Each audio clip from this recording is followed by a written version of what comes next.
So what that means for you is you should get your group work started ASAP. Tell me what you're going to be doing. Hopefully in the next day or two. Hopefully by Thursday you'll have you'll know what rhetorical device or whatever it is that you want to study for your literature review. Okay. So I'll be expecting that on Thursday. Also, your annotations will be due on Thursday. So you'll turn those in as well. And if you watch this, I'm going to also be putting a quiz on Blackboard that I'm going to have you do. And you know what? All the answers to the quiz are going to be on this lecture. So it should be a pretty easy one for you, and it should be a very easy, 5 points or so, however many that are going to be on there. All right?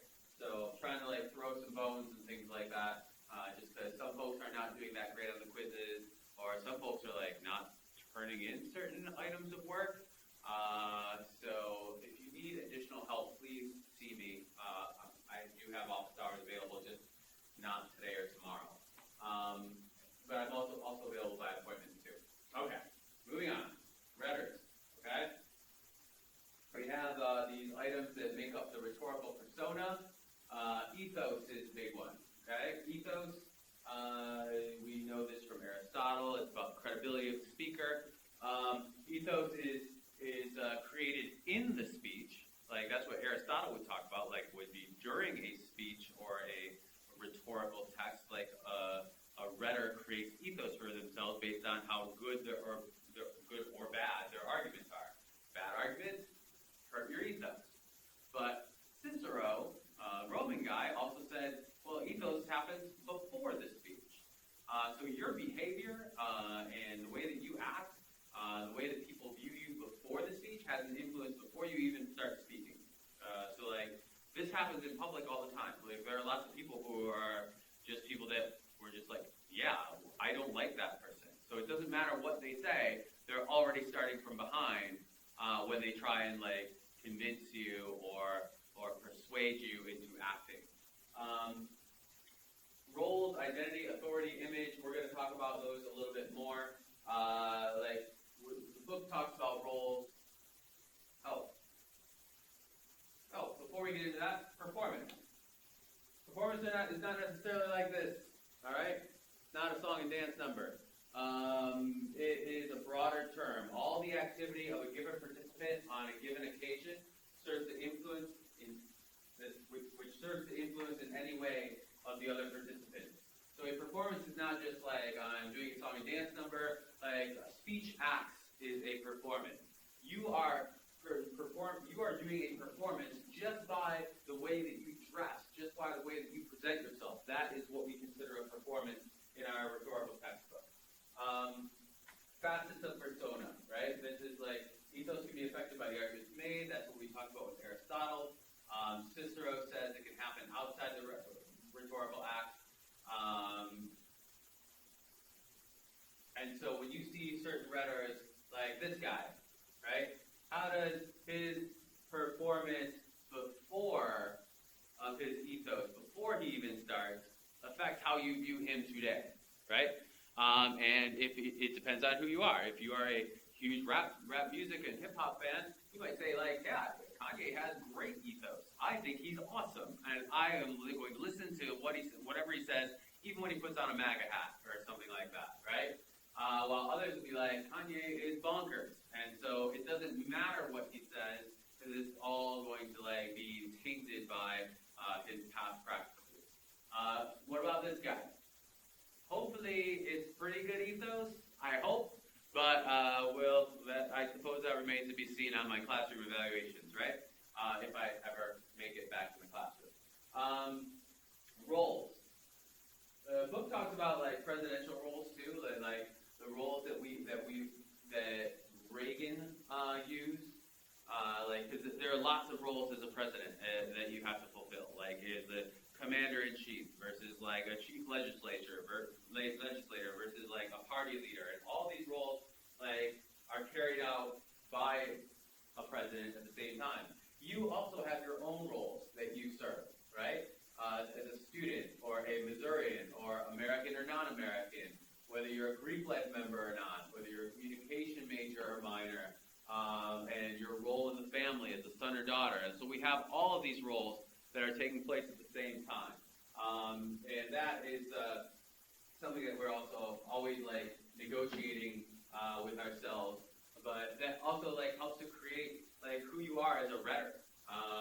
As a person who is engaging in rhetoric, those roles all play a role. How about that? Sorry, I'm just pulling this up over here so I know exactly what slide is coming up next. I'm getting a little jumbled. Okay.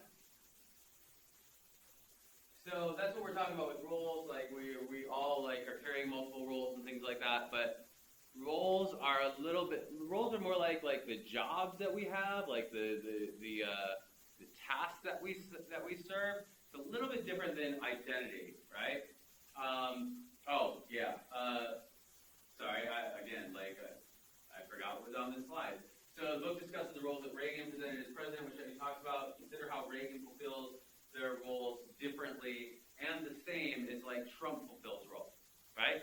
Because like they both have the same roles as a president, but they fulfill those roles in very different ways. Now, most of you, in fact, probably all of you, don't remember Ronald Reagan. So I don't know why they brought that up in the book.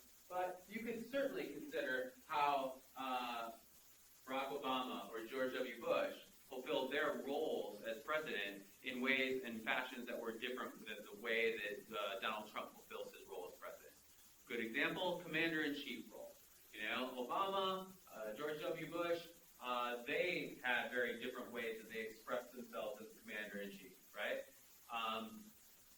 And that is like totally different than Trump's way as well, right? Well, George W. Bush would talk about evildoers and things like that when he was like trying to like pose a threat to other nations.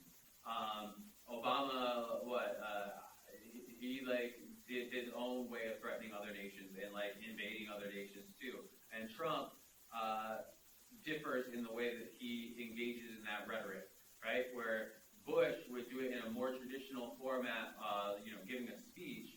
Like Trump's going to tweet it out, right? They're both fulfilling the role of commander-in-chief. They're just doing it in very different ways. Where Bush talks about evildoers and talks about like smoking them out of their holes as one of the ways that he talked about like how he engaged with terrorists. Trump said talked about unleashing fire and fury on North Korea, right? So like similarities, right, as well as differences in how they engage in their roles, because like the communication medium is very different in how they fulfill those roles.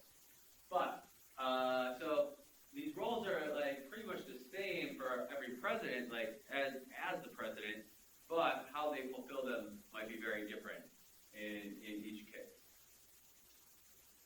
But yeah, roles differ from identity and intersections. So talk a little bit, like a hot minute about intersectionality and things like that. The important things to note is that identity are like physical and behavioral traits that make you a recognizable member of a group. Okay, so like this is kind of weird because like the physical attributes don't like necessarily make you like they may or may not make you an actual part of the group, but those physical and behavioral attributes are what other people will identify you as a part of that group, right? So it's almost like that identity is not really something that you can like often just claim on your own. Other people have to accept that identity for it to actually happen. So identity, like we're saying, even though there are attributes, identities are rhetorically constructed. The identity is only works when there's an acceptance of that identity. All right. Otherwise, you can like say you're like the Queen of England, but it doesn't make it so. Right. So like there has to be an acceptance of that identity in order to make it so.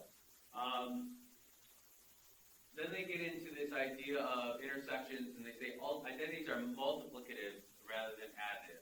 Think about what that means a little bit, because like it also is getting into this idea of like identity influencing how we perform other identities, right? I have 3 different identities like in this Venn diagram here: international student, Christian, affluent, and like those influence each other. How I practice my Christian teachings may be very different if I come from a class position that is affluent with a lot of money rather than if I have a class position that is poor, right? Like how I enact being a Christian is going to be very different than that. And like how I enact being rich, right, as a class is going to be influenced greatly by belief in Christianity, right?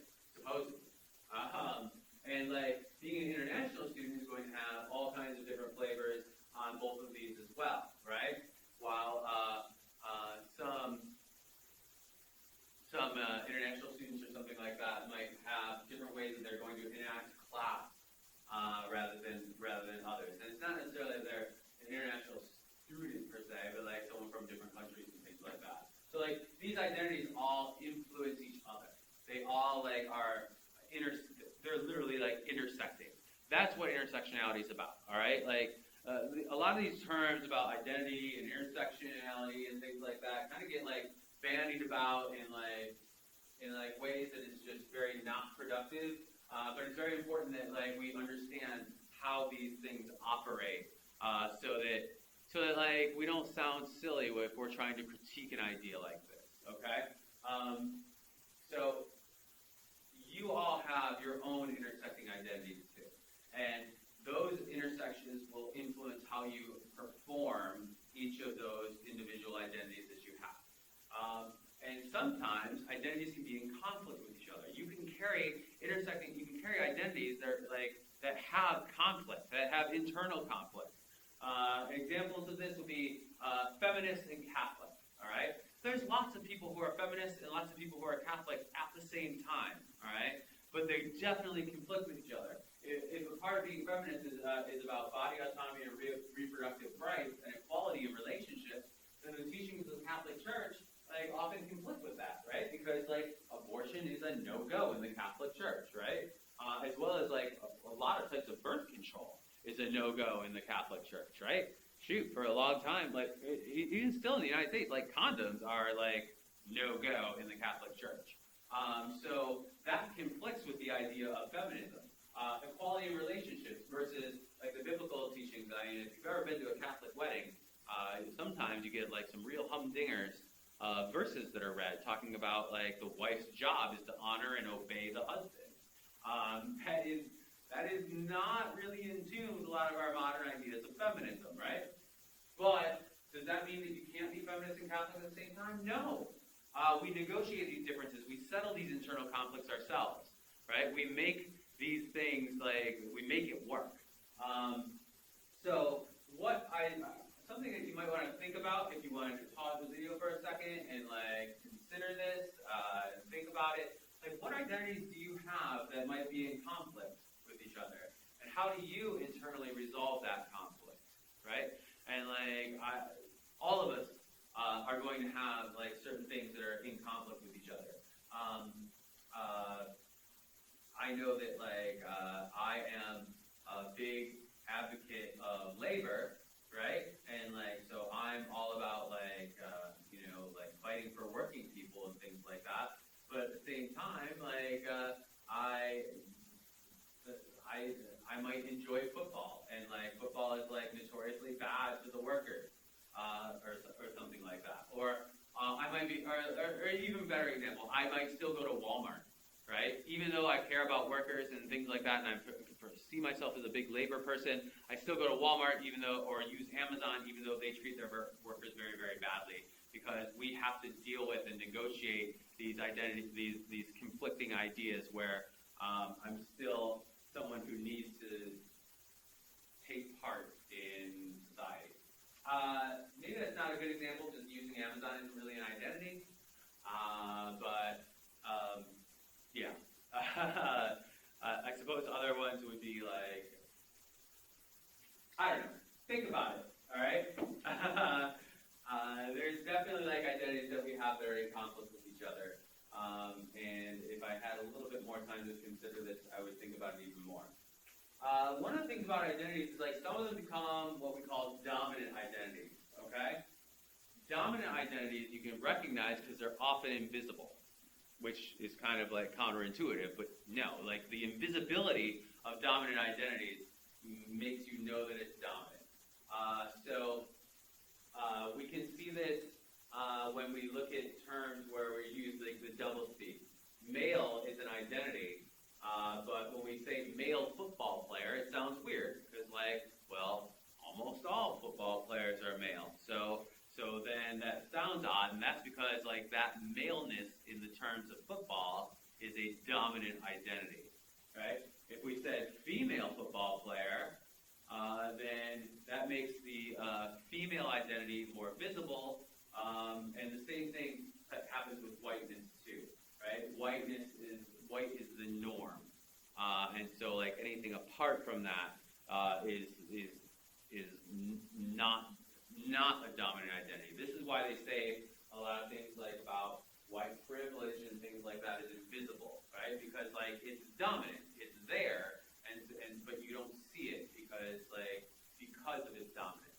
If you went around and you said like, oh, well, I had a white professor in class, right? Like, or I had a white doctor or something like that. That brings attention to the whiteness of the person, and like it sounds weird because we don't ordinarily think of it that way. Or like if I say, I had a female teacher, right? Teachers, as opposed to professors, are often thought of as women, which is also really weird, right? Teachers are thought of as women, professors are not. Okay. But this idea of a dominant identity is one that's like not really recognized as an identity at all. That's how you know it's dominant. When it's not really recognized as an identity, then it's so ingrained that it's invisible, it becomes dominant in that way.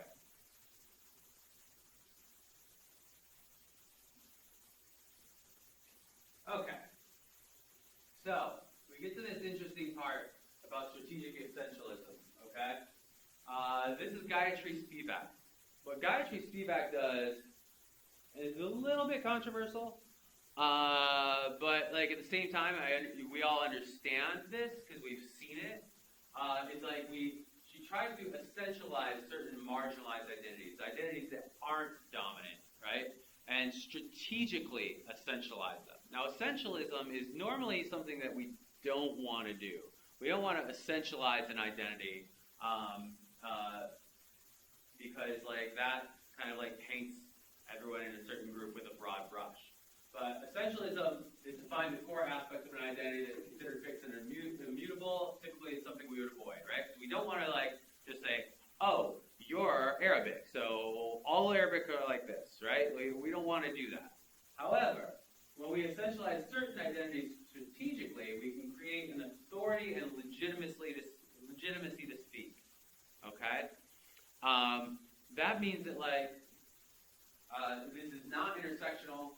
It tries to use marginalized identities to lift them up, and the performance will always exclude someone from that identity. So that can have benefits as well as drawbacks. All right. So like examples of this would be like, Chelsea Clinton this last week. All right. Very controversial thing that happened with Chelsea Clinton. Okay. Chelsea Clinton like shows up to a vigil for Muslims that were killed in New Zealand. All right. She didn't really like speak at it, right? But someone like went after her for being there because they feel like that she was not doing a good service to Muslim people a little while ago. So like she shouldn't have the right to speak on this subject. All right. Other examples, and we see this a lot, like when what we call like when certain people try to speak for the other. So what that means is that like maybe you're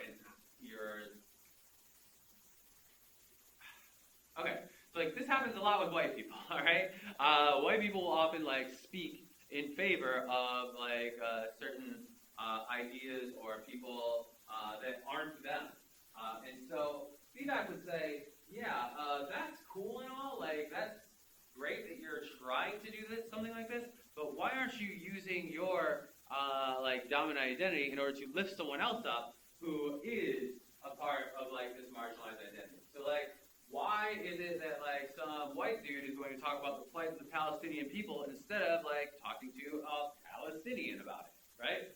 Or why is it like some white dude is going to talk about Muslim identities or something like that and talk about Islamophobia instead of actually talking to a Muslim activist? So strategic essentialism is about saying that like, hey, there's certain times where you probably have to have some type of a linkage to an identity or in order to speak on that identity, right? It's controversial because it's not intersectional, right? We're trying to like then like say only like people of this identity like have the legitimacy or they garner more legitimacy to speak on this subject. Does this work? Yes, absolutely this works. In a lot of ways, this can be very good, right? Like, we are more inclined to listen to someone of a particular identity on certain subjects having to do with that identity. And that's not wrong. That's not wrong at all. And it's not just about racial identity, right? It can be about, like, nation of origin, right? We see this a lot with, like, the stuff that's going on in Venezuela, where people are like, well, listen to me because I'm a Venezuelan. And like, well, and then people will be like, well, you're a Venezuelan who lives in the U.S. Listen to me because I'm a Venezuelan living in Venezuela. And so, like, that is strategically essentializing an identity in order to get more ethos, in order to like get more credibility for the speaker. And like that happens in like all kinds of different contexts. Like it can happen in minor league baseball. This happens where people are like talk about like baseball and like how much money they make and things like that. And a minor league baseball player would say like, well, you should listen to me about how much money we make because I'm actually a baseball player, right? That is essentializing the identity. Not necessarily a totally marginalized identity, but it can be viewed that way. And so like that is strategic. It allows like those voices to get lifted up. Okay. Next, we start talking about authority, right? What is it that allows us to be an authority on something?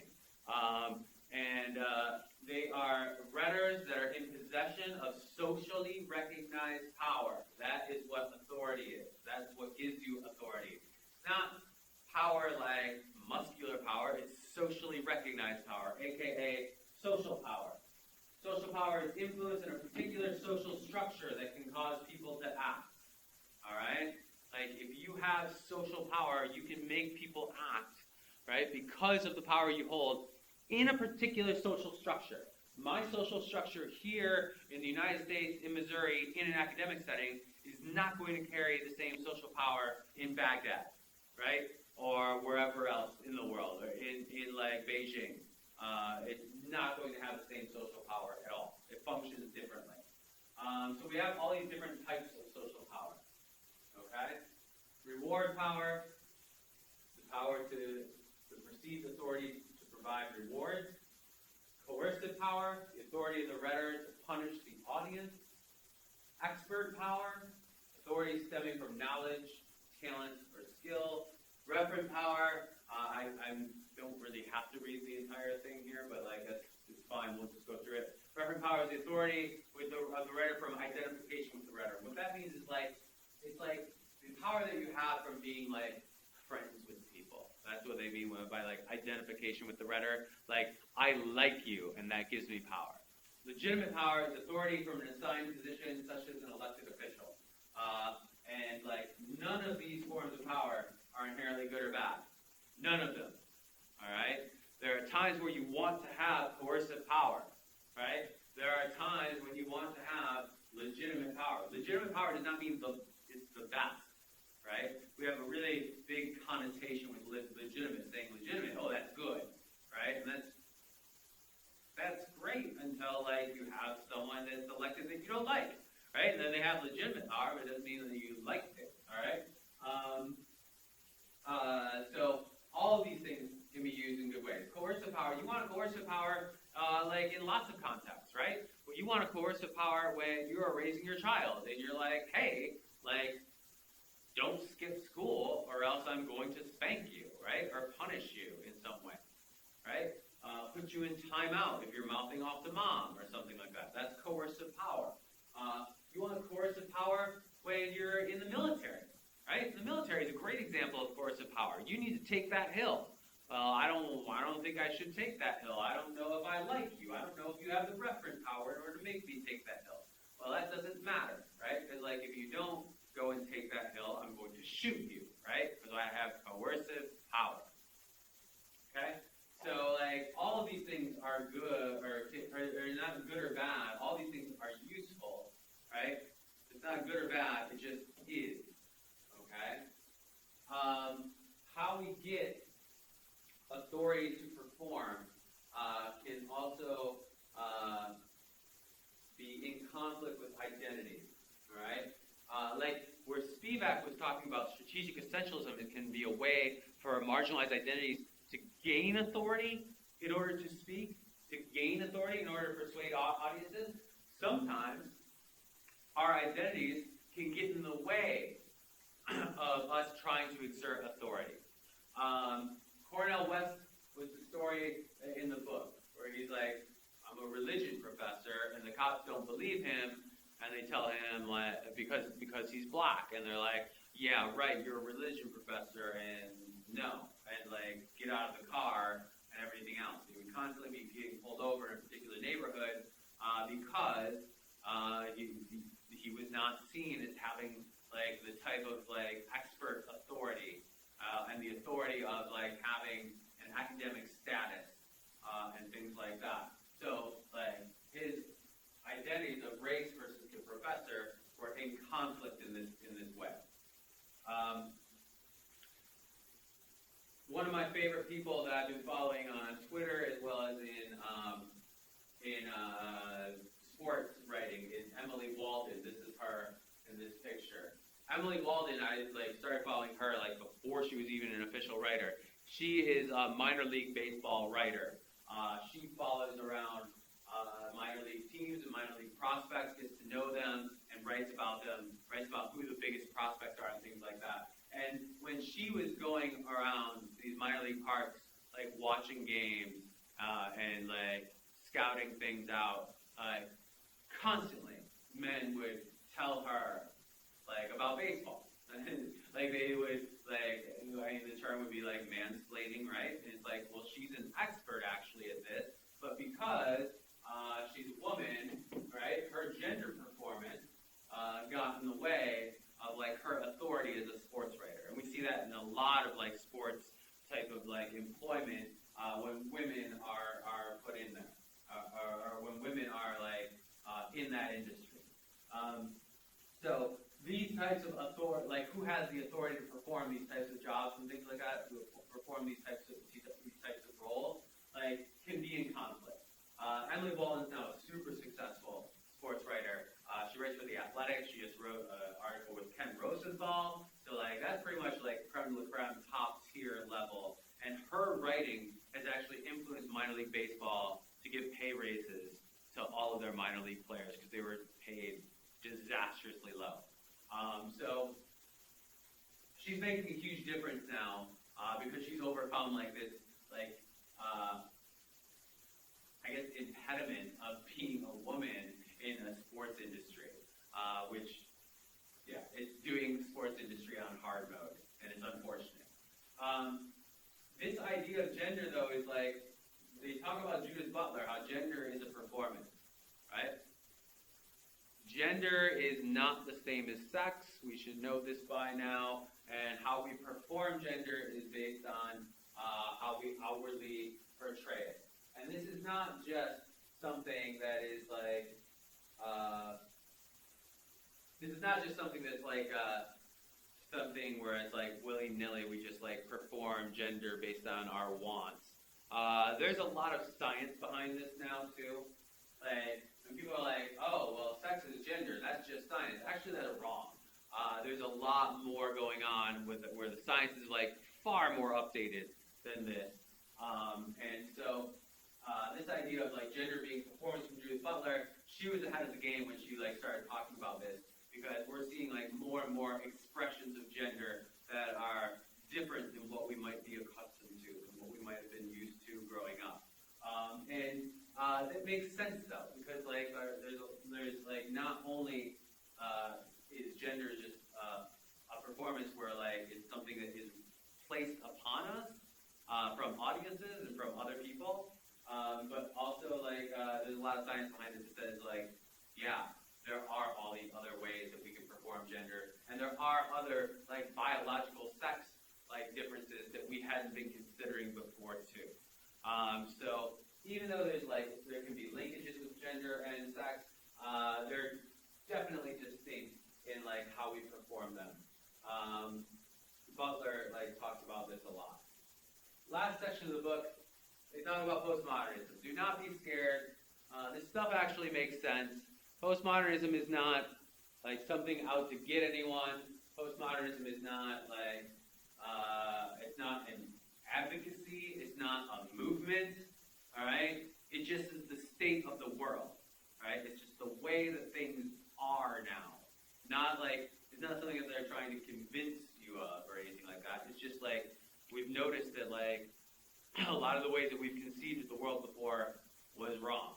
I'm not entirely sure why this whole section is in the book, but we should go over it anyhow. All right. The first big thing of postmodernism: there is no meta-narrative explaining the world. The idea of an objective worldview is not realistic. And like we see this all the time. We have not found any like overarching theory of life, the universe, and everything. And that is a trait of modernism. Modernism would always try and find like, okay, like we have this issue of power, right? Where is all the power coming from, right? If you ask Marx was a modernist, not a postmodernist. And Marx would say all of the power comes from the means of production. Whoever has the means of production has the power, right? That's a modernist view of the world, right? We've seen more that like there is more to power than just class or just the means of production, right? We see like there's like power being exerted based on our identities, for instance. And that is multifaceted. That comes in lots and lots of different ways. So like postmodernism has started to say like, hey, let's just don't assume that there's no universal. There is no universal truth. Who does this sound like? There's no universal truth. Wait, there's no meta-narrative that explains the world. There's no capital T truth. This sounds like the sophists. So, oddly enough, postmodernism, like after the modernists, like was kind of something that was thought about in the ancient Greek time. So I guess it's not that modern after all. But at the same time, though, we can see, like, again, this conflict between the Greeks and the Sophists come up once again, right? So, like, the Sophists saying, like, the Sophists would agree that, like, yeah, this idea of a meta-narrative doesn't make sense in the world. The idea of objectivity doesn't make sense in the world. And we see this not just in, like, communication, but we see this in all kinds of other contexts, all kinds of scientific contexts, where they say, like, this idea of, like, you know, we can have like totally objective observations. No, can't have it. Doesn't exist. Positivism is a way that we would think of that type of objectivity.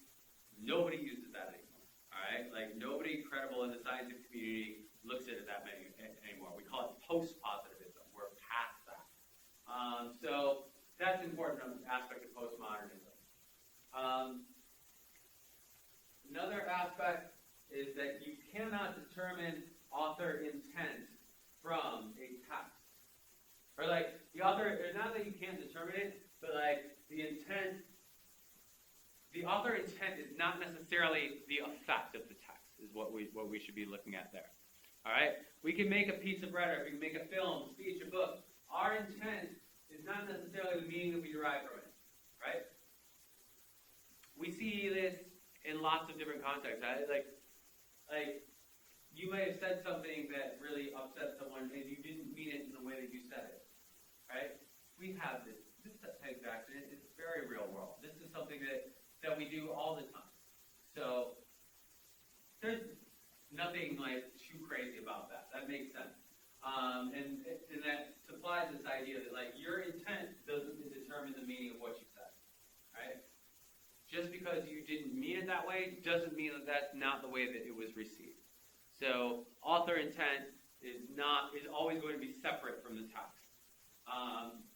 So that means that messages are co-constructed by the rhetor and the audience both. They're polysemous. Polysemous means that you can have multiple meanings in the same text. We see that a lot with like our visual rhetoric, right? When we're seeing like certain pictures and things like that, they can have very different meanings depending on like who the audience is, right? So the rhetor's intent on a picture doesn't necessarily to mean that like that's the only reading that we're going to have of that particular picture, right? When we think about the hegemonic meaning versus the oppositional meaning or oppositional reading, like those are different meanings of the same text. Polyvalent, that term means that the audience members will put differing values on a message and its connotations, right? So like I might make a sentence or make some type of a statement that talks about different types of values, and like everyone in the audience is going to have a different value system or a different way that we create hierarchy among those values, right? That's polyvalent. No text has a single author. Cultures, collective memories, influence of others, all contribute to what an author creates, right? So I think of like Obama's old like phrase, "You didn't build that," where he said like, "You may have thought you built a small business, but you didn't build that because like all these other things helped to build that too. Like someone built the road to your business, and like someone kept the air clean so that your business could like use the air, or like someone created seawall so that like your business didn't get flooded or something like that, right? So just like that business isn't like a sole person, no text has a single author, right? We've talked about this before when I talked about Foucault with like the idea of what is an author, like how much of what you create is actually you versus the influence of others that you have had, right? So think of yourself as a part of a chorus of authors when you are creating rhetoric, right? The influence that like your upbringing has on the way that you see the world like has a big difference on the types of rhetoric that you produce, and that makes sense. Rhetors themselves may be constructed rhetorically by others, right? Like they talk about like the Sojourner Truth with the A9 woman speech and how that speech is like very, very different than what actually happened, and like how the audience rhetorically, or like the person writing about that speech rhetorically constructed Sojourner Truth into something that didn't exist. I was trying to think of like more real world ways that we think about this, and like I think about like famous people. We construct those people rhetorically. We construct those people into like images that we think based on the rhetoric that we see from that famous person. But have you ever met that famous person face to face and gotten a very different impression? Like this picture of a very much younger me with like a bit more hair, like enough hair that like I was confident enough to cut it short. But in Las Vegas, when I met this gentleman, his name's Evil Dick Donato, who was on Big Brother Part 8. He actually won the show. I was a huge fan of his. Really enjoyed like watching him on TV. He was kind of a jerk, right? But like I thought like, oh, a lot of this was probably just for show or whatever, and he was just trying to play the game. Nope. I met him in person. Actually a jerk. Actually not a good person, right? So my whole construction of him and what I thought of Evil Dick Donato changed dramatically once I actually met the guy. And so like we can like that like kind of goes to this idea that like the rhetor themselves, Evil Dick Donato, is constructed rhetorically by me in my image of him, or what I think of when I view him. All right? And lastly, the network age means that your reality may be authored by an algorithm. This is another weird thing that I was like, I don't really know how this fits into postmodernism. Frankly, I don't really think it does, but it is certainly interesting. Your reality authored by algorithms happens like every time you do a Google search, right? Because Google is deciding what you see and what you don't see, and they're doing that algorithmically, right? So like, it's not up like, and Google is so ubiquitous, it's so everywhere that like they literally can decide on like the reality of what is going on. Anyone watch House of Cards? If you watch House of Cards, they had like a way that they kind of like tried to fix the election by like paying off the people who ran the Google type service like in the show, so that like when people would conduct searches, like their preferred candidate would come up first on these searches. That had a huge influence.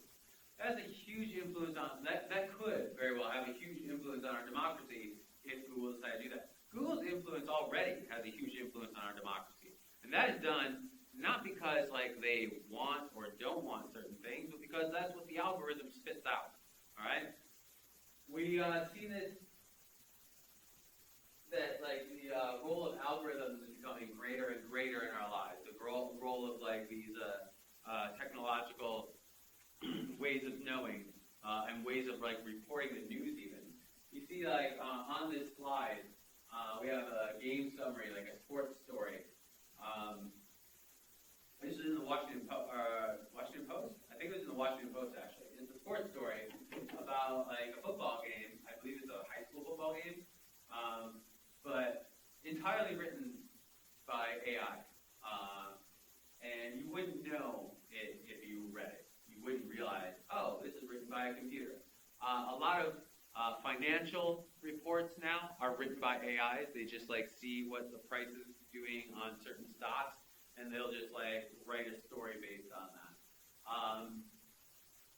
And this role is becoming more and more a part of modern day journalism, but this whole idea of like your reality is authored by algorithms makes a lot of sense. Like if you live online as like a part of yourself, then what you find when you're searching for things is not going to be determined just by you and your research ability, but it's going to be determined by what websites allow you to see, what companies like Google allow you to see. Your journalism, your like ability to consume news, right, is going to be influenced by algorithms as these types of articles become more prevalent, right? So it's I don't know if that's really postmodern, all right? I think it's just like high tech, but it definitely is interesting when we think about this. It's like problematizes the whole idea of the rhetor. Like who's the rhetor now, right? Is the computer the rhetor? Person programming the computer the rhetor? The person programming the computer doesn't really know often what the machine is going to do with machine learning. Like they can't predict that, right? So even though you can say, well, the computer programmer programs it, so they're the rhetor, like that only works to a point. They can't predict what's going to happen. We saw that when Microsoft put out like a Twitter account that was supposed to be something that would interact and talk with people. And then within like 24 hours, it started like spewing out neo-Nazi propaganda and like horrible racism and things like that. And then all of a sudden, like Microsoft was like, "Please take this offline," because that was not what they wanted to represent. So you can't really say like the programmer is entirely the rhetor in that respect. The programmer wasn't a neo-Nazi, wasn't trying to create a computer program that was going to like spew out neo-Nazi like hate speech.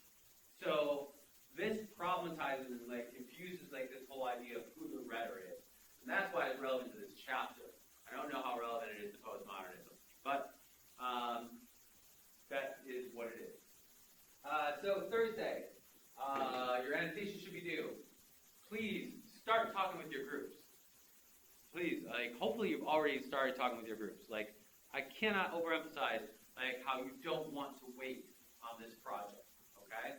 And then hit me up, let me know what you decide you're going to study. If you need like any additional help or something like that, I often have a a lot of additional resources